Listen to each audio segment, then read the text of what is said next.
Christ the Lord is risen today. Hallelujah. Sons of men and angels sing. Hallelujah. Raise your joy and triumphs high. Hallelujah.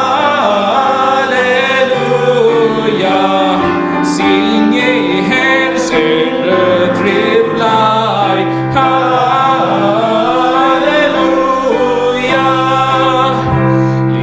It's again and glorious King. Hallelujah. Where all death is now thy sting. Hallelujah. Dying ones he all that say. Hallelujah. Where thy victory, O grave. Hallelujah.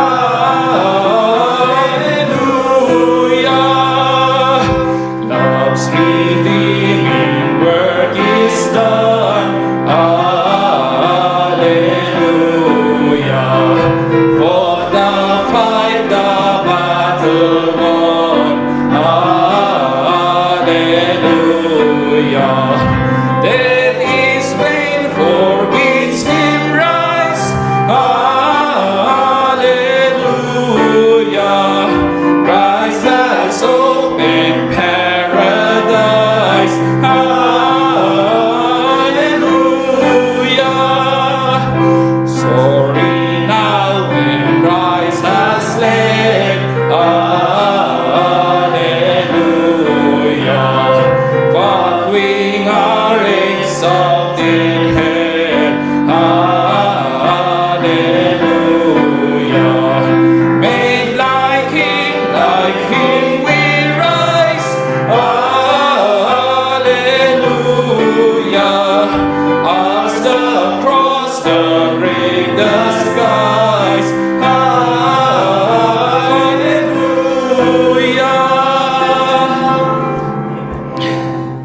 Next, page 100. Day by day.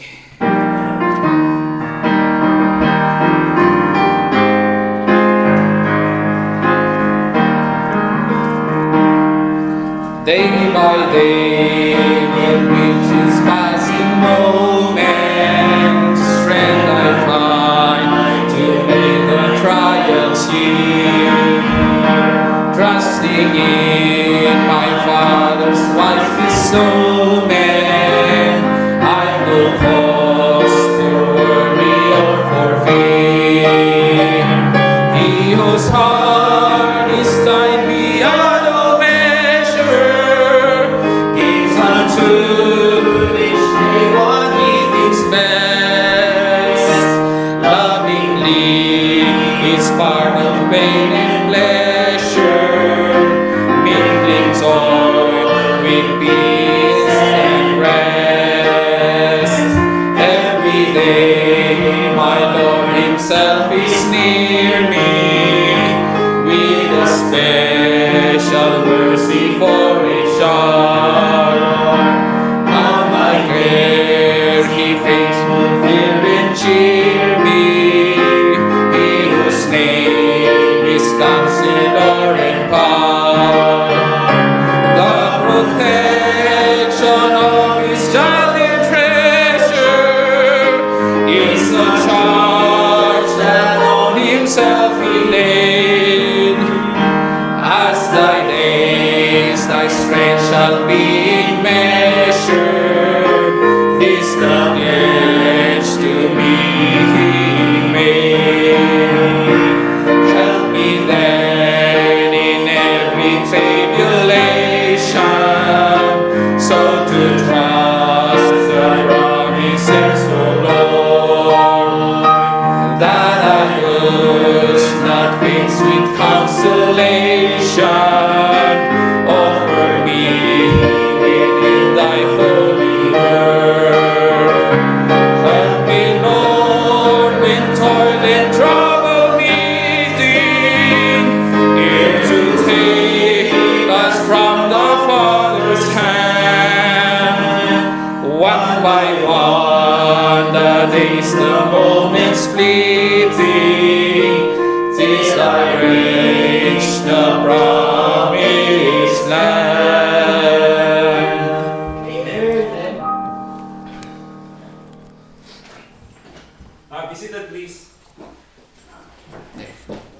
Alright, thank you mga kapatid, and thank you Brother Orans for leading the singing. Let's open our Bibles please to Ephesians chapter 4.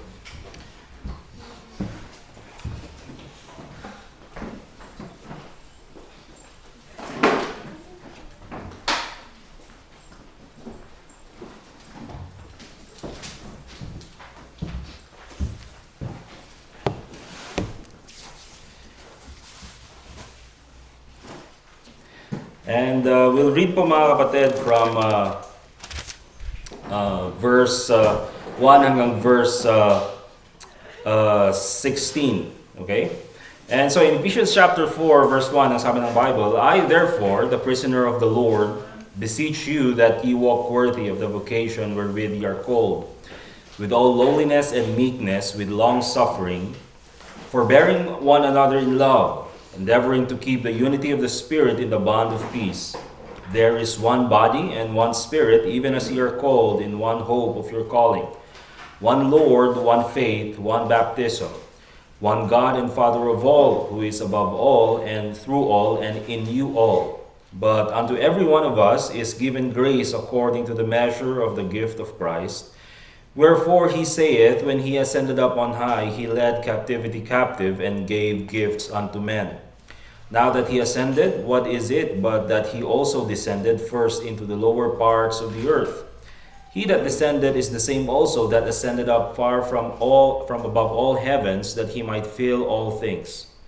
And he gave some apostles, and some prophets, and some evangelists, and some pastors and teachers, for the perfecting of the saints, for the work of the ministry, for the edifying of the body of Christ, till we all come in the unity of the faith and of the knowledge of the Son of God, unto a perfect man, unto the measure of the stature of the fullness of Christ, that we henceforth be no more children, tossed to and fro, and carried about with every wind of doctrine by the sleight of men and cunning craftiness, whereby they lie in wait to deceive.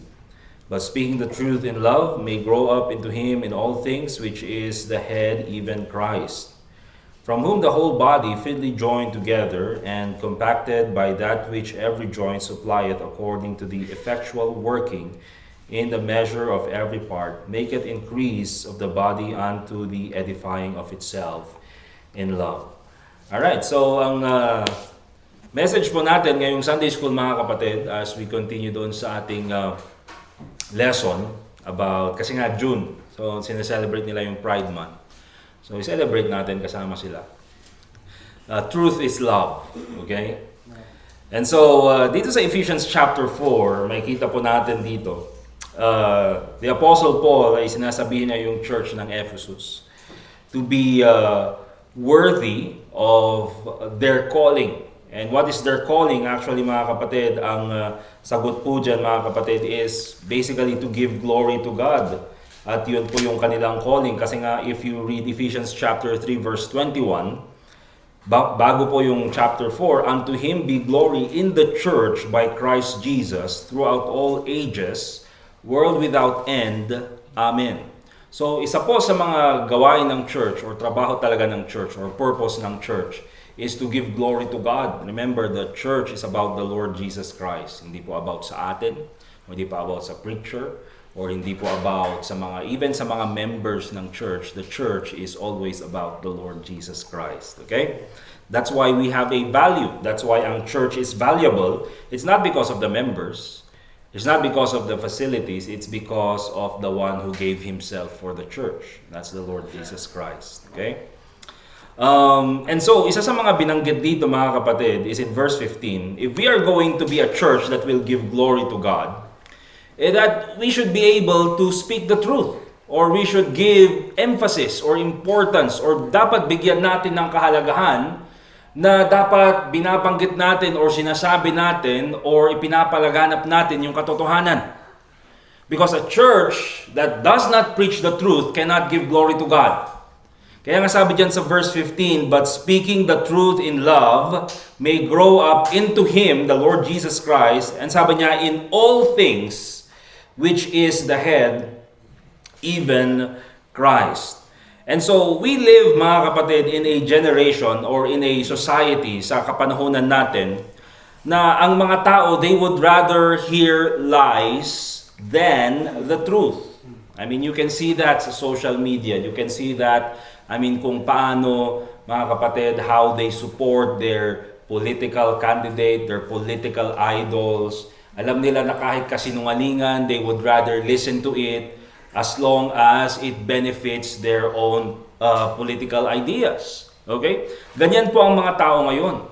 Pero hindi lang po when it comes to politics, but even po sa mga societal topics, especially nga, ang topic natin is about homosexuality. Ay isa po yan mga kapatid, I would say na in many churches it's very sensitive. I don't know why it's sensitive when it's from the Word of God. Sensitive siguro mga kapatid kasi karamihan po ng mga churches, karamihan ng mga preachers even sometimes, and karamihan po ng mga Kristiyano, they don't want to hear preachings about homosexuality. Ayaw nilang pakinggan because sabi nila, ay kasi it's unloving. Or kasi it's hateful. O dapat wag na lang nating banggitin kasi baka makasakit sa ibang tao or makasakit sa ibang kapwa. It's very judgmental. But remember mga kapatid, ang Bible po ay sinulat sa atin at binanggit ito sa atin ng Panginoon. And therefore, we should not be silenced about this. Okay? Hindi pa dapat tayo tahimik sa issue na ito. Bakit? Kasi yung mundo, mga kapatid, they're very vocal about it. Okay? They're very aggressive about it. Tinuturo nila sa mga curriculum, even sa mga schools nowadays, you know, some teachers or even sa mga progressive na mga schools, you know, they encourage their students. All right? Na, you know, to discover their gender identity.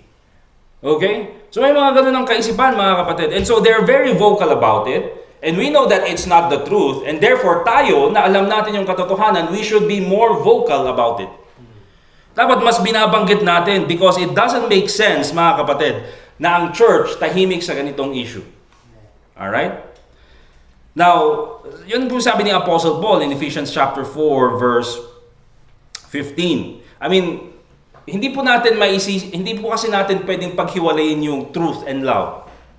Okay, kaya nga yung title natin is Truth is Love. All right? You cannot separate both love and truth and love. I mean, dahil kung mahal mo ang isang tao, sasabihin mo kung ano yung totoo. Because we know mga kapatid, na ang isang tao na namumuhay sa kasinungalingan will only lead to destruction. That's the reason why we go out and do soul winning mga kapatid. Okay? I mean, kung sasabihin natin, wag na lang mag-soul winning kasi very judgmental. Baka masaktan sila sa kanilang religion.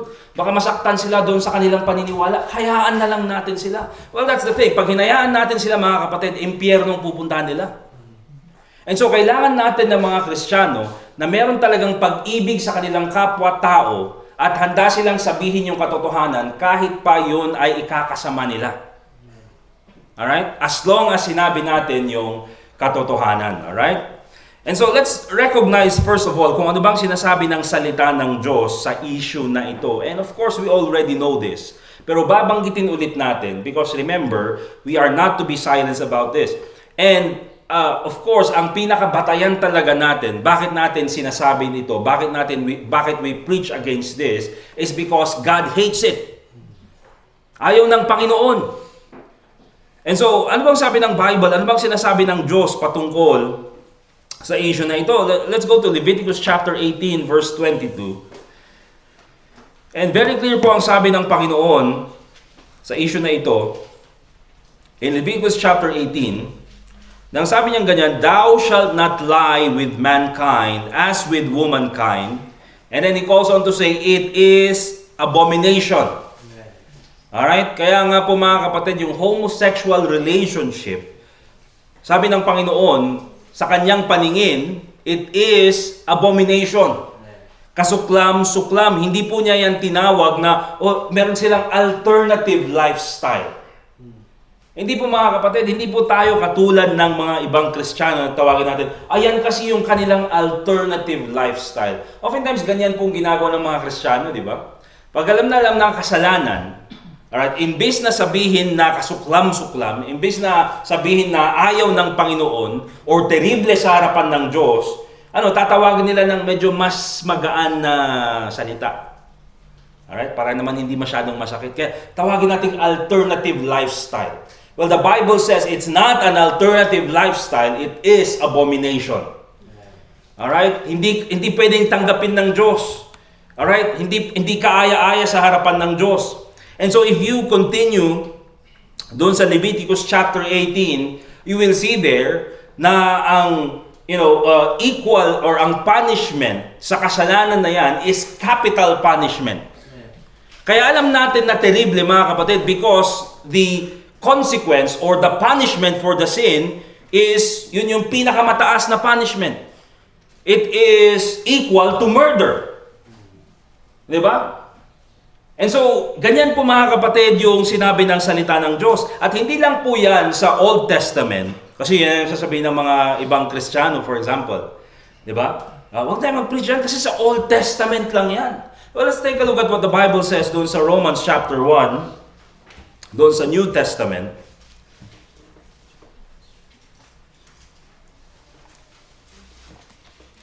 And notice what the Bible reads in verse 26 and verse 27.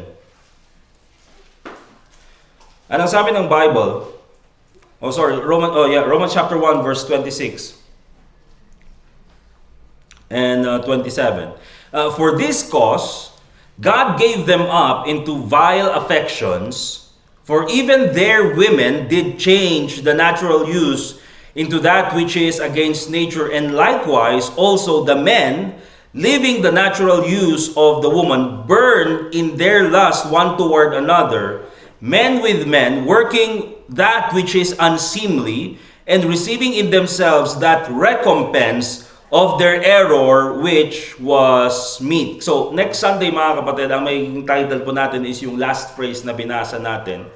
I mean, ano ba talaga, that's the reason why dito po sa Baguio City mga kapatid, isa sa mga pinakamabilis na dumadaming cases is yung HIV. Hindi po yan basta-basta nangyari na lang na biglang may daming HIV cases sa Baguio City. You know what mga kapatid? Because dumadami rin yung homosexual sa Baguio City. Diba? Ay hindi man basta-basta lang nagkaroon ng HIV cases sa Baguio. There's a reason behind it. Okay? And so, dito sa Romans chapter 1, ito ang sabi ng Bible.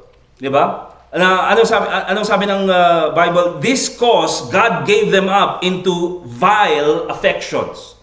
Dahil sa patuloy nilang pag-reject sa Panginoon, dahil sa patuloy nilang pagpapatuloy ng kanilang kasalanan, na imbis na bumalik sila sa Diyos, ay pinagpatuloy nila yung kanilang kasalanan. At dahil ayaw nilang mapagsabihan sa kanilang kasalanan, they just completely rejected God. I mean, ganyan po ang tao mga kapatid na ayaw or na mas mahal niya ang kanyang kasalanan. Dahil mas mahal niya yung kanyang kasalanan, mas pinili niya na sabihin na, oh, God does not exist. Mas pinili niya to reject God. Okay? I'll give you an example. Isang article na nabasa ko is merong couple na nagkaroon sila ng so couple sila, of course, mag-asawa.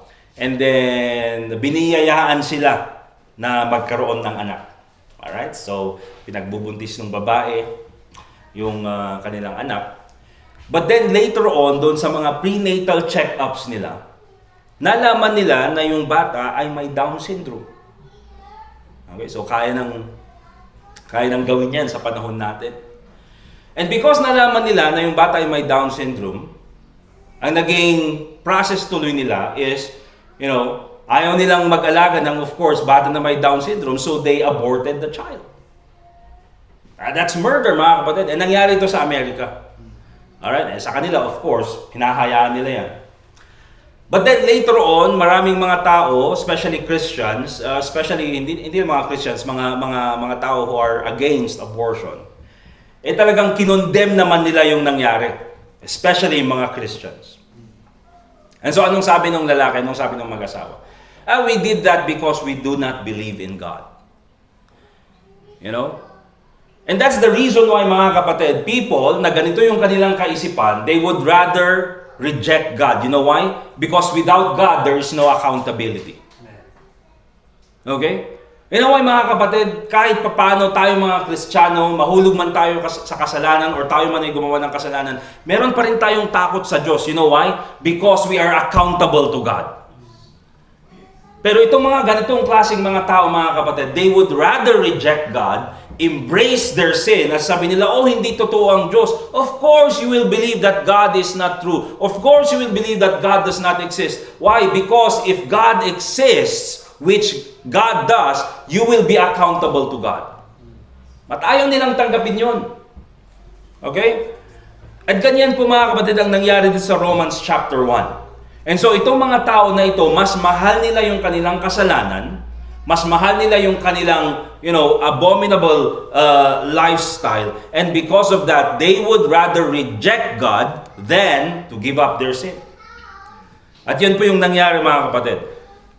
So that is what the Bible says in the Old Testament and the New Testament. And marami pang examples. But oftentimes, ang sasabihin ng iba, walang binanggit si Jesus Christ about sa topic na yan. Well, I think God, the Lord Jesus Christ, mentioned something about it. Of course, alam natin that Jesus Christ is the Word of God. And kung ano man yung sabi ng Bible about that, that is what the Lord Jesus Christ says. And of course, if we believe that the Lord Jesus Christ is God, we know that the Lord Jesus Christ will never contradict His Word. Kaya wag nilang sabihin, kung si Kristo namumuhay sa panahon natin, He will love these people. Kung si Kristo namumuhay sa panahon natin, hindi niya i-condemn itong mga tao na ito. Well, the Bible says, Leviticus chapter 18, yung binasa natin, that is exactly the Word of God. And so in Matthew chapter 19, makikita natin, ano bang sabi ni Jesus Christ about sa topic na ito?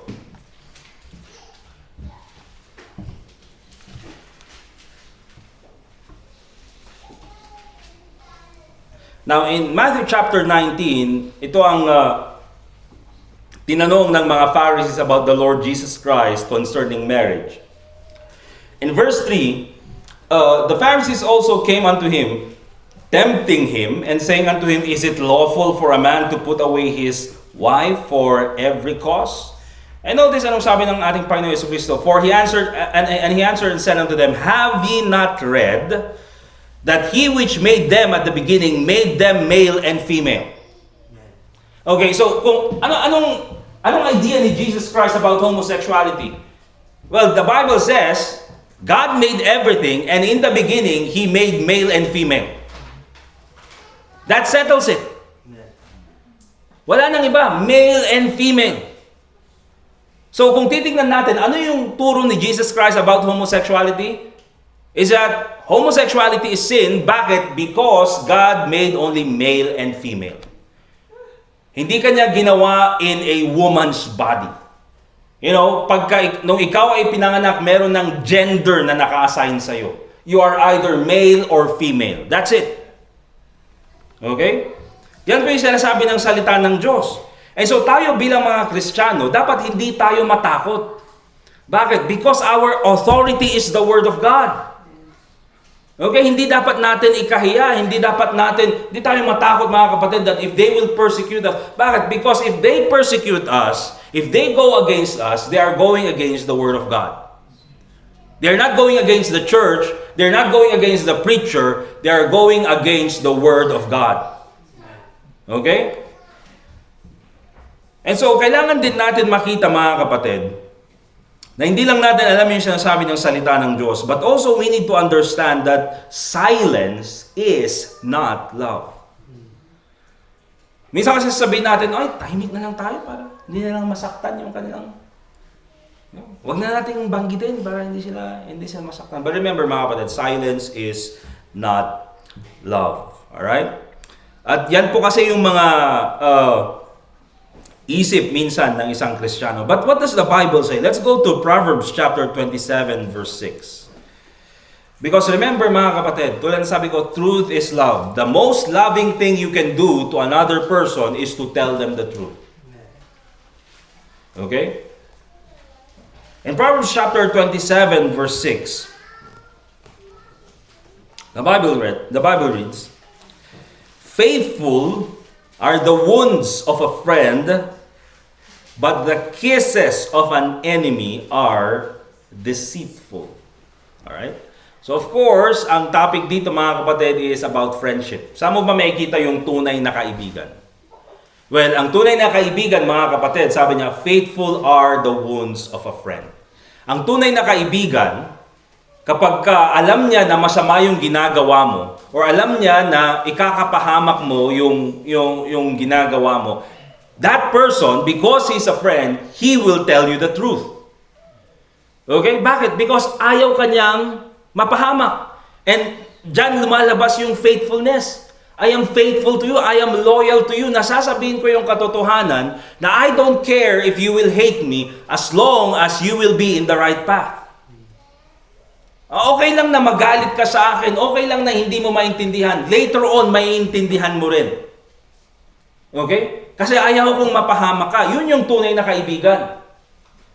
Alright? Pero ito mga kapatid, dito mo makikita yung tunay na kaaway. Alright? Kaya minsan yung kaaway is yung mga taong nakapaligid sa atin. Alright? Kasi sabi ng Bible, the kisses of an enemy are deceitful. Parang si Judas, nakapaligid palagi kay Kristo. Pero nung dumating yung oras na si Jesus Christ ay huhuliin, sino nagpahuli sa kanya? Si Judas pala. And that's the reality po sa buhay natin, even for Christians, even po sa mga unbelievers. The Bible reads, di ba? Sabi niya ganyan, the kisses of an enemy are deceitful. Ang kaaway kasi mga kapatid, he will pretend to be your friend, but there is where the deception lies. Kaya nga deceitful. Nakita niya na yung ginagawa mo, ipapakahamak mo. Nakita niya yung ginagawa mo, yun yung rason, masisira yung buhay mo. Pero imbis na pagsabihan ka niya, anong sasabihin niya? Sige lang, tuloy mo lang yan. Ayahan mo kung anong sasabihin niya. Basta sundin mo lang yung puso mo. Just follow your heart. Love wins. Di ba? Ganun yung mga sasabihin nila. And so, because of that, masisira yung buhay mo, masisira yung pagkatao mo, and here's the thing, mga kapatid, sabihin nila, sinuportahan ko kasi kaibigan ko. Hindi, mga kapatid. If you are a true friend, you will tell the truth. Okay? At kung tunay na may pag-ibig ka sa tao na yon, sasabihin mo yung katotohanan. But basically, mga kapatid, ganyan po yung nagiging kaisipan even ng mga Christians ngayon. Huwag na nating banggitin yung issue na yan. Kasi baka masaktan sila. O huwag na nating sabihin yung issue na yan. Baka sabihin na judgmental tayo. Well, I don't care what people say about us as a church, but we will preach the truth because it's the most loving thing you can do to another person is to tell the truth. Okay? At kung hindi nila tanggapin, mga kapatid, well, at least we told the truth. Well, at least sinabi namin yung katotohanan. Well, at least hindi kami yung iba sa mga tao na nagtulak sa'yo na magpatuloy sa kasalanan na yan. Alright? Because silence is not love. And remember this, mga kapatid, sabihin natin, hindi kami nagsalita sa topic na yan. Silence also means approval. Diba? Pag hinayaan natin at hindi tayo nagsalita, ibig sabihin yan, we are approving yung kanilang ginagawa. Okay? Kaya nga po minsan, maintindihan mo rin yung ibang tao eh. Diba? Especially dun sa gobyerno minsan. Or even sa activism. You know, minsan naiinis ka na, ba't palaging nagpo-protesta yung mga yan? Bakit palagi silang nagpo-protest? Bakit palaging ganito yung kanilang ginagawa? It's because they don't approve. Diba? Well, at least itong mga tao na to may paninindigan. And so, in Ezekiel chapter 3 verse 18, dito po natin makikita mga kapatid, yung prinsipyo talaga ng isang watchman. At tayo po ay itinalagang watchman dito sa mundo. The Bible reads in Ezekiel chapter 3 verse 18, when I say unto the wicked, thou shalt surely die. Okay, so sabi ng Diyos, you will surely die. And notice this, and thou givest him not warning. What does that mean? That's silence. Thou givest him not warning. Hindi mo pinagsabihan. nor speakest to warn the wicked from his wicked way to save his life. Hindi mo sinabi na mali yan. Hindi mo sinabi na mali yung religion na yan. Hindi yan yung daan para ikaw ay makapunta ng langit. Kapag hindi mo ginawa yun, sabi niya ganyan, to save his life, the same wicked man shall die in his iniquity. But the Bible says, but his blood will I require at thine hand. Pag sinabi natin mga kapatid, that the blood is in your hand, basically mga kapatid, ang ibig sabihin niyan is, parang ikaw na rin yung pumatay sa tao na yun. Di ba, for example, sa murder, pag yung tao, for example, ay minurder niya yung isang tao gamit ang isang patalim, hindi maiiwasan mga kapatid that the blood will be in his hands. Because he is the murderer. Now, dito sa case na ito mga kapatid, hindi man ikaw yung sumaksak sa tao na yun, pero if you did not warn that person, hindi mo pinagsabihan yung tao na yan, at hindi mo sinabi na dahil dyan mapapahamak yung buhay mo at namatay yung tao na yan dahil hindi mo pinagsabihan. The Bible says, his blood will I require at thine hand. Kaparehas na rin na parang ikaw na rin yung pumatay sa tao na yun. Okay? And so, anong sinasabi dyan mga kapatid? God is holding the watchman responsible for the warning. Okay? It is not our job na baguhin yung isip ng tao. Remember that. Hindi po natin kontrolado kasi. Hindi natin kontrolado yung isip ng tao. Pwede akong, I might preach here, I can preach the Word of God here, but it is not my job to change your mind. First of all, that is the Holy Spirit's job, and of course, it is your job to submit to the Holy Spirit. Okay? But here's the thing mga kapatid, trabaho natin at least to warn them. That is our job. Yun po yung ating trabaho. Okay? And so remember mga kapatid, silence does not protect people from sin. It might protect them from discomfort kasi nga ayaw nilang mapakinggan yung katotohanan. And even other Christians, ayaw nilang maging uncomfortable. Diba? That we are preaching the truth. But here's the thing mga kapatid, we're just doing our job. And remember mga kapatid, kaya sinabi natin, if you go back dun sa Ephesians chapter 4, the setting truly in Ephesians chapter 4 is not outside the church, but it's inside the church. Okay, kaya nga sabi ng Bible, but speaking the truth in love may grow up into Him in all things. Sino ba yung mga tao who can grow in the Lord Jesus Christ? The believers, of course. Yung mga unbelievers, they're unsaved, of course. Hindi sila nanampalataya kay Kristo. And so they will not grow up spiritually because they're spiritually dead. And so yung tao na mag-grow spiritually are the believers. And remember this mga kapatid, the reason why we also preach the truth and we are not going to be silenced about especially yung topic ng homosexuality is because we cannot let the next generation of the church grow up and think na okay lang. Okay? Kasi kung tahimik tayo mga kapatid at wala tayong binabanggit sa mga issue na ito, and ang mundo is very vocal, very aggressive in pushing this agenda sa mga young people, of course, if there is no resistance from the church, the next generation of the church will be okay with it. And so makikita nyo mga kapatid, many churches now dito sa Pilipinas and even around the world mga kapatid, meron na silang mga homosexual pastors, homosexual preachers, okay, homosexual na mga members ng church. And you know why that happened mga kapatid? Because they were silent about it. Okay? They did not preach against it. But also lastly mga kapatid, that's a very important thing to understand is the purpose of speaking the truth. Ano ba yung rason na bakit sinasabi natin yung katotohanan? Sinasabi ba natin yung katotohanan para lang meron tayong i-post sa ating social media channel?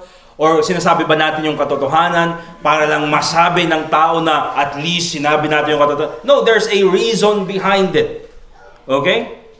In 2 Timothy chapter 4 verse 2, Ang sabi ng Bible, 2 Timothy chapter 4 verse 2, preach the word, be instant in season, out of season, reprove, rebuke, exhort with all suffering and doctrine. Pag sinabi natin in season and out of season, I mean parang, alam mo mga kapatid, yung parang fruit na in season. Okay? Or parang fruit na out of season. And oftentimes mga kapatid, pag yung fruit, for example, yung strawberry is in season, of course, popular. Bakit? Because it's in season. Bakit? Because it's sweet. Okay? And maraming supply. But if it's out of season, it's not very popular. Bakit? Kasi if it's out of season, maasim. And kokonti lang yung supply. Alright? So pag sinabi natin in season or out of season, ang ibig sabihin niyan mga kapatid is you have to preach the word sa oras na gusto ng tao. And of course, out of season, sa mga panahon na ayaw ng tao. So, yung trabaho mga kapatid is that you're not going to preach the truth when people like it. No, you have to continue preaching the truth when people don't like it. Alright? And so we have to have a stand about that. And sabi, reprove, rebuke, exhort with all long suffering and doctrine. Okay, teaching. Kaya nga po, when we preach the truth, we make sure that it's from the Bible. Bakit? Because the Bible says 2 Timothy chapter 2 verse 15, study to show thyself approved unto God, a workman that needeth not to be ashamed, rightly dividing the word of truth. Kaya po mga kapatid, yung tinuturo natin ay hindi po, ayoko siya mga bading, kaya mag-preach ako ng ganito. Hindi po mga kapatid. Because it's from the Bible. It's from the Word of God. Galing po sa salita ng Diyos. At kung galing sa salita ng Diyos, it is our responsibility to preach it. Okay? And so sabi niya ganyan, but after their own lust shall they heap to themselves teachers having itching ears. And that's the reason why mga kapatid, we preach the truth, especially po sa church na ito. Hindi lang para magkaroon tayo ng next generation, okay, who loves the Word of God, who loves the truth, and who will not agree with sin. But also mga kapatid, the reason why maraming mga Kristiyano, they would rather go to a, sabihin na nating, evangelical church that does not preach against sin. There's a reason why maraming mga Kristiyano na mas gusto nilang pumunta sa isang church na, at least dito sa church na ito, hindi sila nagpipreach about homosexuality, about doon sa mga uncomfortable na issues. You know why mga kapatid? Because nasanay na sila. Alright? Because nasanay na sila. Nang napapakinggan na nila is yung mga basic topics of the Bible. Ang napapakinggan lang nila mga kapatid is yung mga positive topics of the Bible. And of course, we preach about the positive topics of the Bible. We preach about faith. We preach about the love of God. We preach about forgiveness. We preach about all of those things. Because kasali po yun sa salita ng Diyos, kasama sa whole counsel of God. But also, kasama po sa whole counsel of God is preaching the truth against homosexuality. Diba? And that's the reason why maraming Kristiyano, even Baptist, pupunta sila sa mga churches who do not preach against sin. You know why? Dahil nasanay na sila. There's no difference. Okay? There's no difference. Nanggaling sila sa isang church who does not preach against sin. Of course, pag may nakita silang mas malaking church, mas magandang facilities, mas malapit sa kanilang lugar, mas malapit, mas convenient sa kanila, and wala rin lang naman pinagkaiba dun sa church na pinupuntahan ko, dito na lang ako. Okay? Ganyan po yung nangyayari mga kapatid. But truly, as a church, we need to make a difference, at hindi lang po when it comes to soul winning, but especially when it comes to preaching the truth. Alright? Para at least dito, pag tayo nag-preach about homosexuality, hindi, very uncomfortable yung topic na yan. No, because we know it's the truth. So, sanay na tayo. Sanay tayo sa hard preaching. Pag sinabi natin hard preaching, mga kapatid, hindi yung sumisigaw. That's not hard preaching. Hard preaching, mga kapatid, is preaching against the sins of the people of God. Alright? Hindi lang necessarily preaching against the sin of people outside. Because when you preach against the sins of people outside, of course, amen tayong lahat. Kasalanan nila eh. Di ba? Pero when we preach against the sins of God's people, the sins inside the church, yan po yung uncomfortable. But we have to do it because it's the truth. Okay? And so yan po yung sinasabi ng Bible, mga kapatid. The purpose of speaking the truth. We preach it because it is a command from God. And if we compromise as a church, we lose our credibility. Di ba? What do I mean by that? Sinasabi natin, we believe exactly the Word of God as it is. It is the inerrant Word of God. We believe that the Bible is our source of faith and practice. And we love the Bible. But then, we do not preach the truth. We lose our credibility. Diba? But if we preach the truth, even though it's sometimes sensitive, even though sometimes, mga kapatid, it's unpopular, when we preach the truth, we do not have to say we love the Bible. Bakit? Because people will know through the preaching of God's Word. Okay? And so remember, mga kapatid, truth is love. Alright? Maigi na sabihin natin yung katotohanan. You know why? Because it's the most loving thing a person can do. Okay? Kasi pag pinagtatakpan yung katotohanan, mga kapatid, ay hindi po yan gawain ng isang taong nasa katotohanan. Alright? And so yan po yung lesson natin this Sunday, and the following Sundays we'll have our other lessons about this topic. Let us pray. Dear God, Heavenly Father, once again we thank you for this time na kami po muli ay nakapakinig ng iyong salita. Salamat po, Panginoon, sa iyong kabutihan at yung patuloy na paggabay sa amin. And as we continue in our service, your name be glorified in everything we do, and also pray in Jesus' name, amen. Alright, so meron po tayong at least 15 minutes na break. We'll continue at 10:05. Mali po yung relo sa likod, so start po tayo ng 10:05. Alright. Thank you, we're dismissed.